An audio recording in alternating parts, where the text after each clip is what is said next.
That will make you do things that you know is wrong. Do right, baby, if you stay home every day. I'll do right, baby. Olá, boa tarde. Hoje o Femininas Letras vai ser por aqui. Estou aqui chamando Catinha. So mean and evil. Cadê você, Kátia? Ê, te convidei, amiga.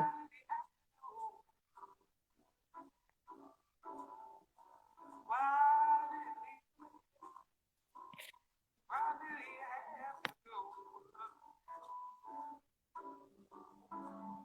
When I left me, A gente vai entendendo a tecnologia.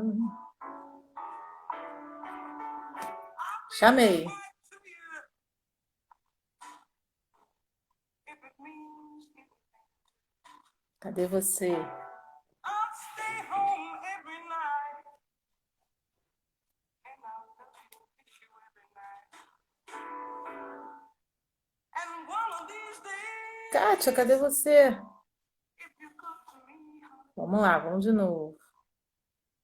one of these days, God is telling me I'll bring you a little buddy. Come back to me, baby. Tell me what Ah! Ê! E aí, E aí, Catinha? amiga, tudo bem? Tudo bem? A viu que eu botei uma cruzzinha lá atrás em homenagem a Atena. Ah! E eu trouxe Aí, aqui as botei a peninhas para cruzinha. você, ó. As Ah, peninhas minhas peninhas de coruja. peninhas de Muito bem. coruja, pra gente, né? Ih, tá chovendo aqui, tem que fechar. Aqui também, choveu pra caramba. Bom, o que que É isso, né? faremos, né? Você quer começar? Eu começo? O que que a gente faz? Olha, eu separei um poema daquele livro Oráculo da Deusa. Aham. Eu separei o poema dela. Falei, vamos começar com essa energia. Mas eu queria, amiga, que você falasse um pouco dela, não sei, você pode falar um pouco dessa deusa maravilhosa? Você que conta histórias. Então, bom, para começar, quem estiver chegando aí, que seja bem-vindo, seja bem-vinda, seja bem-vinde. E esse aqui é o Femininas Letras, é uma experimentação, um espaço para a gente falar poesias, prosas, letras de mulheres, né? Que estão mandando uma letra para a gente de como olhar o mundo com outros olhos, né? Principalmente nesse momento que está tudo tão conturbado.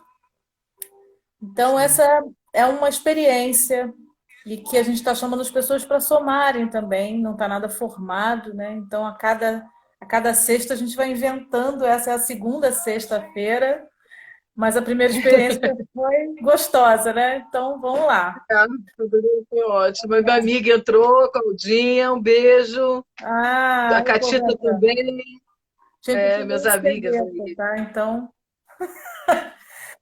aí se falhar alguma coisa, escrevam aí, gente, que a gente vai sabendo. Tô igual a Tereza Cristina, Escrevam assim. nos comentários. Então, na verdade, a gente não tem um roteiro, a ideia é a gente se inspirar. Qual é a palavra, qual é a poesia, qual é o texto que vem na semana. E na semana passada acabou acontecendo da Kátia ter essa inspiração de falar da deusa Atena, ou Atena. Eu não sou uma pessoa que tenho muito conhecimento das deusas gregas, romanas, meu lugar é um pouco na Índia, né? Mas uma coisa que eu queria falar dela, como uma experiência pessoal mesmo, assim, né? De que as deusas que são fortes, que são guerreiras, que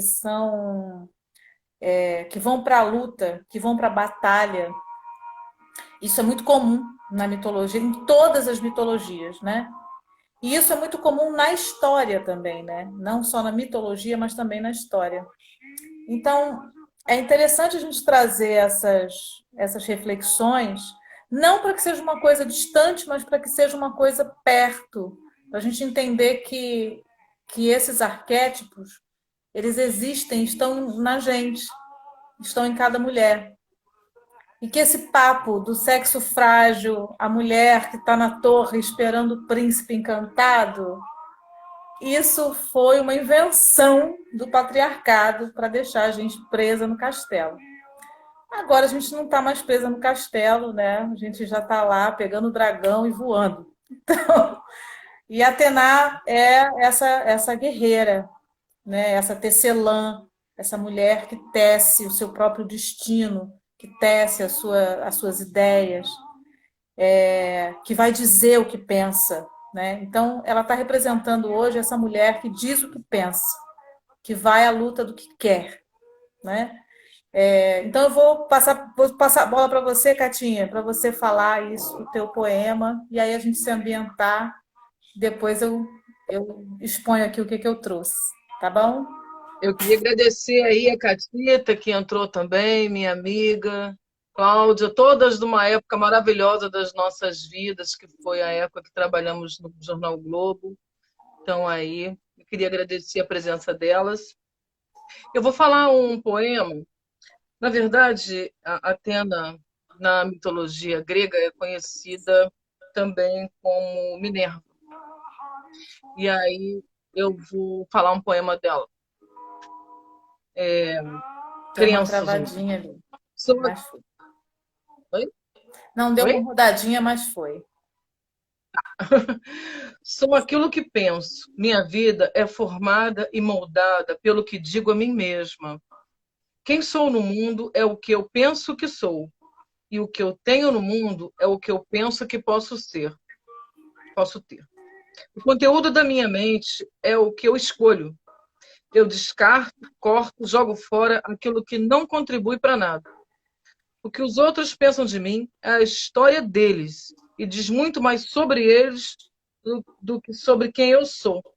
Na minha jornada, eu me certifico de que aquilo que eu carrego seja de minha própria e cuidadosa escolha e me sirva bem. Na verdade, essa deusa, ela é uma deusa que a gente considera invulnerável, ela é uma deusa virgem, entendendo que a virgindade para os gregos é algo totalmente diferente, não é a virgindade sexual, é uma virgindade de estado, né? E eu queria falar um pouco dela justamente por esse momento que a gente está vivendo, de que ela é a deusa da luta, mas com estratégia, né? Não é a luta pela luta em si, é a luta por um objetivo, é a luta pensada, programada para um fim. Então eu quis trazer um pouco essa ideia de que a gente está vivendo um grande momento de luta, mas que essa luta, de alguma forma, tenha um fim em si mesma, trazendo talvez alguma consciência sobre o que a gente está vivendo, sobre a natureza, sobre a nossa relação com as pessoas. Então, eu queria trazer essa deusa para que a gente pensasse sobre as estratégias que a gente pode adotar nesse momento tão conturbado para que a gente consiga sair com sobrevida e também com um ganho de consciência, que parece difícil. Eu posso dar um exemplo pessoal, eu não era muito ligada em planta e de repente eu comecei a me conectar com a terra, com os cristais, com plantas. De alguma forma, essa estratégia da minha mente para que eu fizesse esse contato foi algo que está me ajudando a descarregar as energias, está me ajudando a não entrar numa ansiedade tão grande. Então, que a Atena consiga ajudar todas nós a buscar essa estratégia nossa, íntima, pessoal, individual, para que a gente consiga sair dessa, seja através de arte, seja através da poesia, seja através de conhecer algum novo estudo, porque ela está muito relacionada ao uso da mente, né? E é isso. Vamos lá, dona Você Kel. falou uma palavra, você falou a palavra-chave, que eu acho que é que vai ficar para reflexão, que é a estratégia, né? Quais são as estratégias que a gente vai usar para construir também esse novo mundo que a gente tanto fala, que tem gente que fala assim, gente, é um absurdo, não tem novo mundo nenhum. Mas a gente tem que criar uma estratégia para esse novo mundo acontecer. E uma estratégia de sanidade, né? Mental, emocional, para a gente encarar essa jornada aí. Muito bom. Então, eu separei 3 textos, não sei se vai dar tempo, mas 2 textos da Conceição Evaristo, que é uma autora que eu gosto muito e que tem também esse lugar de falar o que pensa e a luta, né, e mostrar que veio. Então, tem essa poesia que chama Da Calma e do Silêncio. Quando eu morder a palavra, por favor, não me apressem. Quero mascar, rasgar entre os dentes, a pele, os ossos, o tutano do verbo, para assim versejar o âmago das coisas. Quando meu olhar se perder no nada, por favor, não me despertem. Quero reter no adentro da íris a menor sombra do ínfimo movimento. Quando meus pés abrandarem na marcha, por favor, não me forcem. Caminhar para quê? Deixe-me quedar. Deixe-me quieta. Na aparente inércia, nem todo viandante anda estradas. Há mundos submersos que só o silêncio da poesia penetra. Conceição Evaristo. Achei muito lindo isso, né? Você falou da estratégia e tem esse lugar também de eu vou morder, eu vou mastigar cada palavra, eu vou refletir sobre cada acontecimento que está me atravessando, que está me permeando. Vou aqui, parece que eu estou parada, mas não estou parada, né? Assim, a gente está aqui mastigando essa palavra, mastigando essa reflexão para saber como agir. Então é isso. E aí tem outra aqui, que é do fogo que arde em mim. Sim, eu trago fogo.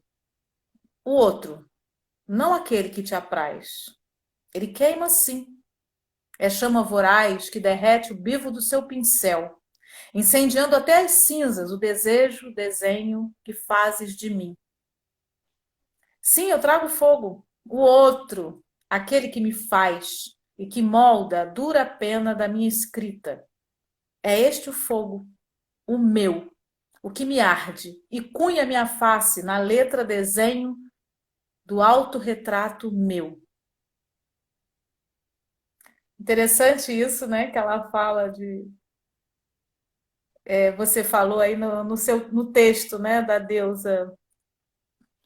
Não importa o que os outros estão pensando que eu sei que eu sou o que eu sou, né? E aí a Conceição Evaristo vai dizer isso. O fogo que eu trago é outro fogo. É um outro fogo. É um fogo que estou forjando, né? Então achei E é interessante. um fogo. E eu acho legal quando ela fala de fogo, que o fogo está muito relacionado dentro dos estudos simbólicos, né, à motivação. Como a minha praia é a astrologia, os signos de fogo estão muito ligados a essa coisa da motivação. Então, é legal quando a gente fala sobre isso, porque a motivação, nesse momento, ela tem que ser forjada, né? A gente tem sempre que estar em busca dela para poder continuar vivendo com objetivos de vida, com grandes sonhos, né? É isso. Eu trouxe um texto, ele é um pouquinho grande, mas ele fala um pouquinho da história da Atena, e eu queria falar um pouco dela, mas efetivamente da deusa, né? Não no sentido místico, mas no sentido, talvez, de entender mais como um arquétipo feminino, daqueles arquétipos que foram rechaçados pelo patriarcado, que é a mulher que luta, a mulher que guerreia, a mulher que é intelectual, a mulher que pensa, tá? Eu queria falar um pouquinho nesse livro da Jean Shinoda Bolen, que é As Deusas e a Mulher, uma nova psicologia do feminino, é um livro muito bom.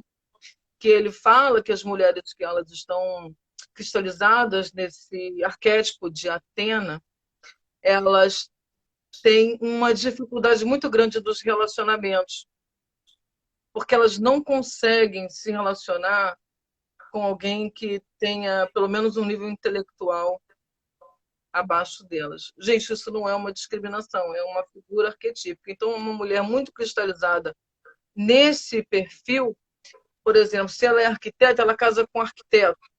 Ela tem muita dificuldade de se colocar em outro nível. E ela tem uma relação com o pai, porque a Atena ela é filha do pai. Então, a relação dela com o feminino, vocês vão ver no texto. Aliás, a relação com o feminino é interessante, mas a relação dela maior está relacionada à energia masculina. Não é o homem, é a energia masculina. É um pouco diferente. Né? Então, eu vou ler aqui o texto. Espero que vocês tentem entender assim, o que ela quer dizer. Né? O que quer dizer isso? Desde quando Deus engoliu Metis, que é uma deusa da sabedoria, que é a mãe da Atena, para adquirir sua astúcia e impedir que, além da filha que já carregava na barriga, tivesse um filho homem que o sucedesse, o rei dos deuses continuou a ter casos com outras deusas e com mortais. A gente sabe que ele era o grande Dom Juan, né, da mitologia. Mas é quando ele já está casado com Hera, a última deusa com quem copulou e que se tornou sua legítima esposa, que é atingido por uma dor de cabeça crescente. Certa manhã, quando o deus solar Hélio já fustiga seus cavalos brancos para fazer emergir do mar sua carruagem de fogo, e a deusa lunar Selene começa a afundar-se na água. Olha que lindo essa visão, né, da lua e do sol. Sua enxaqueca é insuportável. Tanto que pede ao enteado Hefesto, o filho de Hera gerado por partenogênese, que lhe quebre a cabeça imortal com uma machadada. Repara os arquétipos masculinos, né? Deus solar, machadada. Qual não é a sua surpresa ao ver que de seu cérebro pula uma figura já adulta, dotada de olhos brilhantes, mente rápida e coração inflexível, vestida para a batalha, urrando um ensurdecedor grito de guerra. Neste instante, o panteão olímpico inteiro treme, a terra grita horrivelmente por toda a sua extensão. Os mares são revoltos por ondas escuras cujas espumas se espalham pelo mundo. Olha a força. A filha coloca-se frente a frente com o pai, apontando-lhe sua lança brilhante. Mas basta ela tirar a armadura de seu ombro em sinal de paz para que o mar, de repente, volte à calmaria. Gente, a figura dela ela é representada por uma armadura no peito, com simbolicamente a ideia de que ela pode controlar as emoções. E na cabeça é que, de alguma forma, o pensamento dela é protegido. Então, o elmo que ela traz na cabeça e a armadura no peito é muito simbólico nesse sentido, dessa certa rigidez um pouco que essa deusa apresenta e que às vezes é necessário que a gente tenha um pouco para poder se conduzir, para poder tomar as decisões de forma mais assertiva, menos emocional, tá? Tudo tem seu tempo e sua hora. Zeus, então, é tomado de alegria ao ver confirmada a profecia da avó Gaia. Sua cria é uma fêmea, Atena. Seu reino nos céus não será desafiado por um varão. Pelo contrário, Zeus juntará às suas forças o pensamento estratégico de sua filha predileta para governar o universo. Ela, na verdade, é considerada a filha realmente predileta dele. E em todas as histórias e filmes, ele, falando um bom português, puxa o saco dela. Não é estranho que, apesar da misoginia, da misógina, a mitologia, claro, a mitologia já é uma coisa com uma visão um pouco patriarcal. Mas a gente... Principalmente né? a mitologia grega e romana, né? Grega, sim. A grega ela tem uma conotação mais patriarcal, né? Sim, Não é estranho que, apesar de misógina, a mitologia dê tanta importância a uma figura feminina? Sim, mas Atena não é uma deusa como as outras. Seu nascimento é uma grande confusão de gêneros. Zeus assume uma faceta feminina ao parir a filha de sua cabeça, enquanto Hefesto se faz de parteira com seu machado. Sem a figura da mãe, Atena cresce ligada somente à figura paterna de Zeus e com atributos da guerra, essencialmente masculina. Ela se sente em casa no mundo dos homens, acompanhando heróis nas batalhas. Acho isso lindo. Não sei por quê. Fica claro, desde o seu nascimento, que Atena será a deusa da guerra, não no sentido do amor selvagem pelo sangue derramado nas batalhas, como seu meio-irmão Ares, que é Marte, né? Mas sim sua inteligência estratégica que orienta a só iniciar uma batalha quando a vantagem for para o Estado, depois de terem se esgotado todos os outros meios de persuasão. Ou seja, ela só vai quando já não tem mais chance. E eu acho que ela é muito necessária nesse momento para a gente, né? Enfim. Se a guerra é inevitável, Atena inspira os homens a provar sua bravura. E, quando assim a prudência exige, refreia um instinto de Ares, impedindo os guerreiros de se matarem uns aos outros. Ela equilibra Ares. Ela equilibra Marte.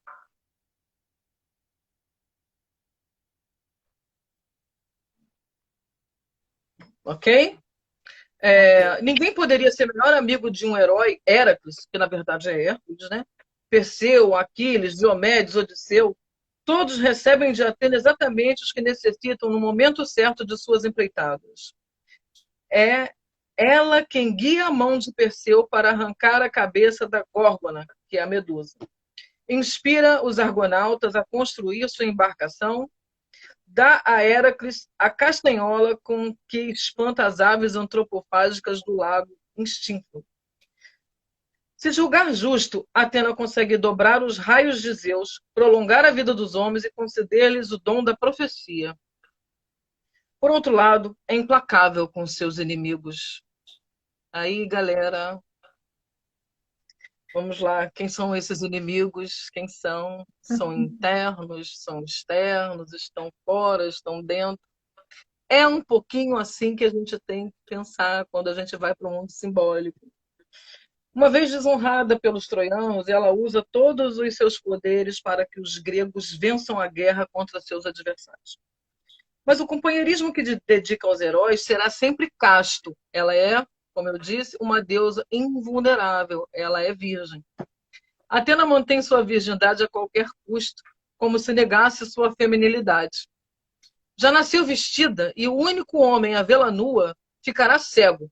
Sim, essa é uma segunda versão da história sobre o velho adivinho Tiresias, quando ele perde a visão. Em suas cerimônias de banho, é vetada a presença de homens sob a pena de terem o mesmo destino do adivinho. Aí tem vários simbolismos, né? Da questão do corpo, da questão da nudez. Temos que entender que a nudez para a Grécia não tem a mesma conotação para a gente, é uma outra história. Mas a nudez, ela está muito relacionada a uma entrega. É isso que eu ia falar, né? Essa nudez de desnudar-se, né? De se mostrar, de permitir, né? E achei muito interessante assim ouvir isso, principalmente para a gente quebrar esses padrões, né? De assim, que o mundo da guerra é um mundo exclusivamente masculino. Apesar do texto usar essa expressão, na real tem uma mulher ali, né? Então, não é esse lugar só, né? Confinar a mulher num, numa ideia é muito pouco, né? Ai, a mulher é isso, a mulher é aquilo, né? Agora, é importante assim a gente olhar para a gente mesma o quanto nos momentos que a gente precisou estar extremamente atenar, extremamente combativa para dar conta, né? Isso que você falou, Catinha, no começo, a gente tem que dar conta da demanda. Então, é aquele momento que a gente nem pensa, né? Só vai para a batalha. Ah, E nesse momento, realmente, a gente coloca aí essa armadura, né? E esse elmo, esse lugar de se fechar. Mas com a nossa expansão mesmo da consciência, o nosso entendimento maior do feminino, a gente vai se propondo a guerrear, sim, a ir para a luta, sim, mas ir com todo o meu feminino também, muito aberto e muito liberto, né, das questões, né? Não é, então o pensamento é do homem. Não, né? O pensamento também é do feminino. É o feminino que faz a estratégia da vida. É o feminino que faz essa organização de como as coisas vão ser, né? essa, né? Que tece, que Que organiza, que tece. tece. É. Eu acho legal quando ele fala isso, mas a gente também deve lembrar que existiam as caçadoras, né, as amazonas, as guerreiras, são todos arquétipos do feminino que ficaram um pouco, eu vou dizer, escondidos ou foram invisibilizados, né? E a gente tem que, volta e meia, lembrar deles. Isso é importante para que a gente não se perca, né? E não ganhe a totalidade, porque a totalidade é também a mulher que cuida, a mulher que nutre, a mulher que guerreia, a mulher que pensa, que tem suas próprias ideias, suas próprias necessidades e que pode ir em busca delas, lutando por elas com estratégia, mas lutando também. É Exatamente. isso. Muito bom. Ai, ai. Então, eu vou então falar a outra que eu trouxe aqui para olhar para Atena. É interessante essa abordagem toda, né, da nossa capacidade de fazer e tal. Gente, como a gente está começando esse processo, apertem aqueles coraçõezinhos aí para avisar a galera da live. Manda no Não sei aviãozinho nem para o as que que é. amigas. Tem que apertar, eu Não, posso apertar também? não sei se você. Vem Não, a gente não aí! pode, mas quem está assistindo pode. Tem aquele, né, os coraçõezinhos, aperta ali, aperta uma campainha aí, porque aí avisa para as pessoas, né? Mas é isso, a gente vai continuar aqui tecendo. E aí eu trouxe um texto que é um texto bem conhecido, mas que eu gostaria de falar ele novamente, que é o texto chamado A Moça Tecelã, da Marina Colasanti. Acordava ainda no escuro, como se ouvisse o sol chegando atrás das beiradas da noite, e logo sentava-se ao tear, linha clara para começar o dia, delicado traço, cor da luz, que ela ia passando entre os fios estendidos, enquanto lá fora a claridade da manhã desenhava o horizonte. Depois, lãs mais vivas, quentes lãs iam tecendo, hora a hora, um longo tapete que nunca acabava. Se era forte demais o sol e no jardim pendiam umas pétalas, a moça colocava na lançadeira grossos fios cinzentos, do algodão mais felpudo. E em breve, na penumbra trazida pelas nuvens, escolhia um fio de prata que em pontos longos rebordava sobre o tecido. Leve, a chuva vinha cumprimentá-la à janela. Mas se durante muitos dias o vento e o frio brigavam com as folhas e espantavam os pássaros, bastava a moça tecer com seus belos fios dourados para que o sol voltasse a acalmar a natureza. Assim, jogando a lançadeira de um lado para o outro e batendo as grandes pentes do tear para frente e para trás, a moça passava os seus dias. Nada lhe faltava. Na hora da fome, tecia um lindo peixe, com cuidado de escamas. E eis que o peixe estava na mesa, pronto para ser comido. Se sede vinha, suave era a cor da lã de leite que entremeava o tapete. E à noite, depois de lançar seu fio na escuridão, dormia tranquila. Tecer era o que ela fazia. Tecer era tudo o que ela queria fazer. Mas tecendo e tecendo, ela própria trouxe o tempo em que se sentiu sozinha. E pela primeira vez pensou em como seria bom ter um marido ao lado. Não esperou o dia seguinte. Com o capricho de quem tenta uma coisa nunca conhecida, começou a entremear no tapete as lãs e as cores que lhe dariam companhia. E aos poucos, seu desejo foi aparecendo. Chapéu emplumado, rosto barbado, corpo aprumado, sapato engraxado. Estava justamente acabando de entremear o último fio da ponta do sapato quando bateram à porta. Nem precisou abrir. O moço meteu a mão na maçaneta, tirou o chapéu de pluma e foi entrando em sua vida. Aquela noite, deitada no ombro dele, a moça pensou nos lindos filhos que teceria para aumentar ainda mais a sua felicidade. E feliz foi, durante algum tempo. Mas se o homem tinha pensado em filhos, logo os esqueceu, porque tinha descoberto o poder do tear. Em nada mais pensou, a não ser nas coisas todas que ele poderia lhe dar. Uma casa melhor é necessária, disse para a mulher. E parecia justo, agora que eram dois.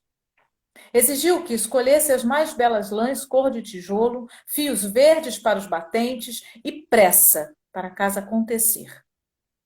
Mas pronta a casa já não lhe pareceu suficiente. Para que ter casa se podemos ter um palácio? Perguntou. Sem querer resposta imediata, ordenou que fosse de pedra em pedra, com arremates em prata. Dias e dias, semanas e meses, trabalhou a moça, tecendo tetos, portas, e pátios, e escadas, e salas, e poços. A neve caía lá fora e ela não tinha tempo para chamar o sol. A noite chegava e ela não tinha tempo para rematar o dia. Tecia e entristecia, enquanto, sem parar, batiam os pentes acompanhando o ritmo da lançadeira. Afinal, o palácio ficou pronto. E entre tantos cômodos, o marido escolheu para ela e seu tear o mais alto quarto da mais alta torre. É para que ninguém saiba do tapete, ele disse. E antes de trancar a porta, a chave advertiu. Faltam as estrebarias. E não se esqueça dos cavalos. Sem descanso, tecia a mulher os caprichos do marido, enchendo o palácio de luxos, os cofres de moedas, as salas de criados. Tecer era tudo o que fazia. Tecer era tudo o que queria fazer. E tecendo, ela própria trouxe o tempo em que sua tristeza lhe pareceu maior que o palácio com todos os seus tesouros. E pela primeira vez pensou em como seria bom estar sozinha de novo. Só esperou anoitecer. Levantou-se enquanto o marido dormia, sonhando com novas exigências, e descalça, para não fazer barulho, subiu a longa escada da torre e sentou-se ao tear. Dessa vez, não precisou escolher linha nenhuma. Segurou a laçadeira, ao contrário, e jogando-a veloz de um lado para o outro, começou a desfazer o seu tecido. Desteceu os cavalos, as carruagens, as estrebarias, os jardins. Depois desteceu os criados e o palácio e todas as maravilhas que continha. E novamente se viu na casa pequena e sorriu para o jardim além da janela.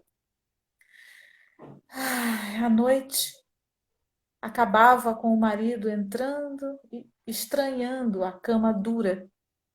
Acordou e, espantado, olhou em volta. Não teve tempo de levantar. Ela já desfazia o desenho escuro dos sapatos.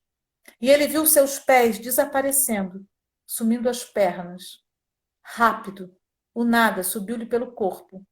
Tomou o peito aprumado o emplumado chapéu.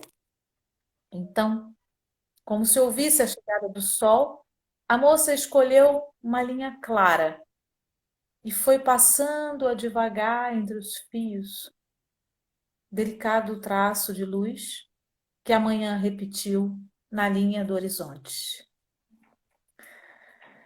Ai, eu amo esse texto. Eu amo esse Um texto. beijo.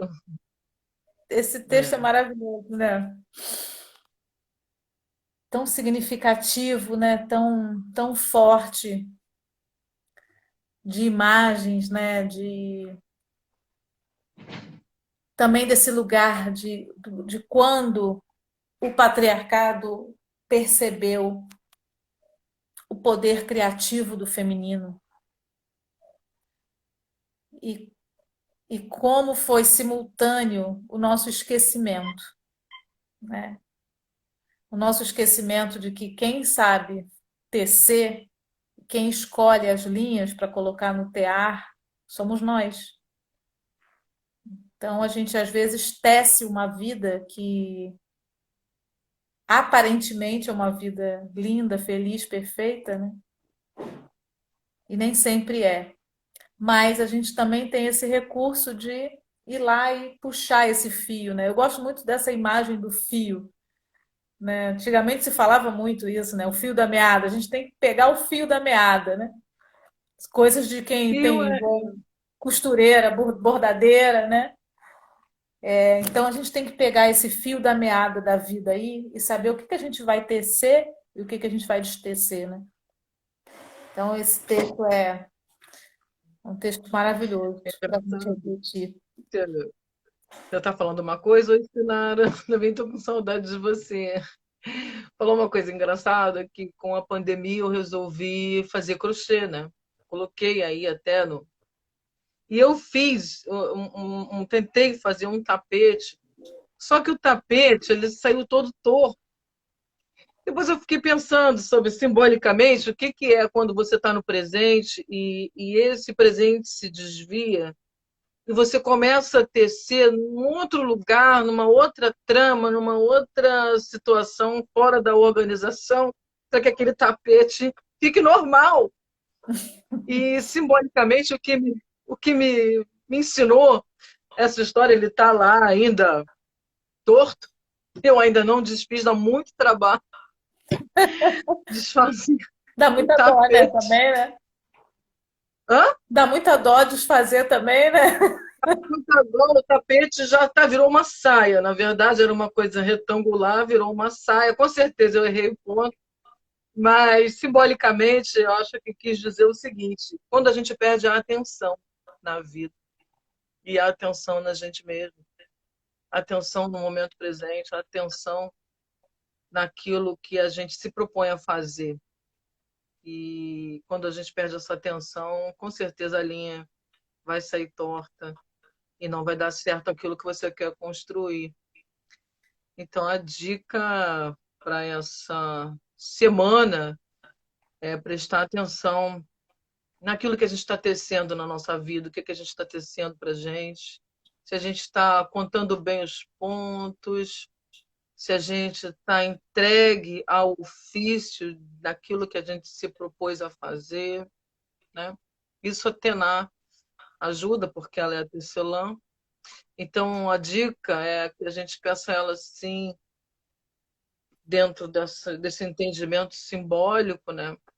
Que ela nos coloque focada e dentro daquela estratégia que a gente escolheu para viver.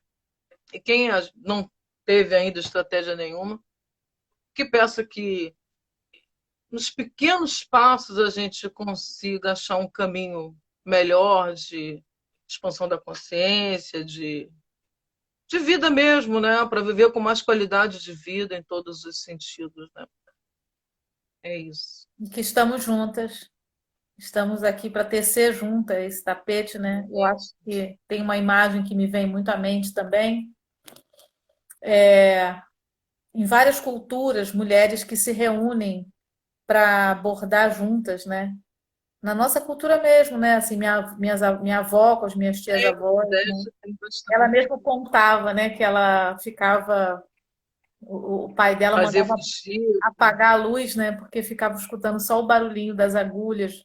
Mas enquanto elas estavam ali tecendo, elas estavam também conversando, estavam ali tramando, estavam ali se olhando, né? E tem uma experiência muito bonita também com as mulheres que tecem o couro da festa do Bumba Meu Boi, né? Que elas vão ali bordando cada miçanga, cada paetê, elas estão ali fazendo um pedido para o universo, né? E aí a gente fala assim, ah, já estão. E não é um lugar. Claro que existe um lugar do espiritual, existe um lugar do invisível aí, existe, mas existe um fortalecimento do feminino que dá um ponto, uma do lado da outra, né? Eu tenho uma grande amiga, Marisa, que faz esse trabalho também lindo de bordados, né? Que faz um encontro bonito também aqui no Instagram, falando disso, do bordar, desse feminino que borda, né? Então, eu acho que a inspiração que veio, né, para gente, para mim está sendo muito lindo isso. Essa inspiração para mim tocou profundamente, porque é isso, vamos tecer juntas, vamos sentar juntas, né? A gente não pode estar junta presencialmente, mas que a gente aqui faça esse tear aí, né? Faça esse É, lugar aí, entendo, essa Paulo. costura, fazer essa É, costura. é isso.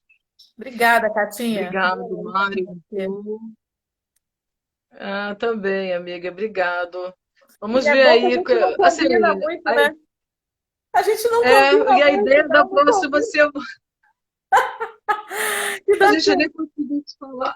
A gente não Mas foi combina. bom, eu queria falar um pouco da história da Atena e essa abordagem que não é tão. É uma abordagem mais histórica, assim, mais mitológica mesmo, né? E, e que inclui o masculino. Eu achei interessante porque, na verdade, é o que eu volto a dizer, não é o masculino homem, é o Não, masculino é uma enquanto energia. uma energia de ação. Não é o masculino o homem. Isso é importante colocar, né? E vou indicar para todo mundo que quiser. Rosane entrou, Rosane é psicóloga, ela deve conhecer esse livro, um dos livros que me inspirou, que é As Deusas e a Mulher, da Jean Shimoda Bolen, que fala sobre esses arquétipos do feminino e como eles se influenciam, né, na nossa vida enquanto mulher. Tem esse pequeno detalhe da mitologia grega, está muito relacionada já à entrada do patriarcado. E a mitologia grega já tem uma pegada patriarcal, diferente das anteriores, da Suméria, né, onde a gente encontra as deusas como Inanna, Star, Lilith, que são deusas Uhum. mais antigas, onde as sociedades eram matrilineares.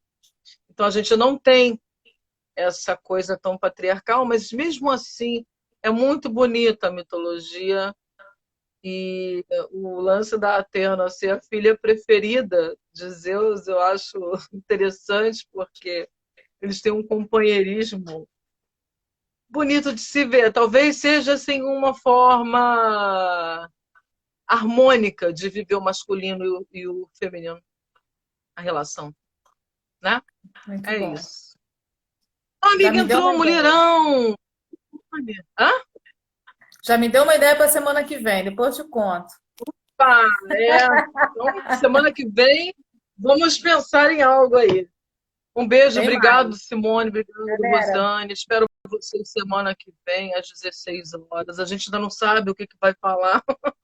mas a gente vai falar, Vamos já já vocês vão pensar, saber. vamos falar, porque vamos costurar, vamos tecer, vamos nos unir, vamos fazer desse encontro um encontro amoroso mesmo, né? De amor uma pelas outras, desse amor que eu espero que vibre fortemente ainda nesse mundo que está tão complicado. É isso que eu desejo. Obrigado, Raquel. Obrigada, Não, Simone, Catinha. tudo Obrigada, bem, está mulherada que gravado, mas entrou. obrigado Oi, por ter Simone. aparecido. Vamos fazer a nossa roda de cantoria, hein? Vamos Simone fazer. disse que vem, ela que vai filmar, nossa Demorou. videomaker oficial. Então, demorou. Beijo, obrigado, Mandem gente. para as Tchau. amigas. Vou tentar gravar. É a Agora são vida. erros. Vamos lá. Mas vai dar certo. Um beijo. Beijo.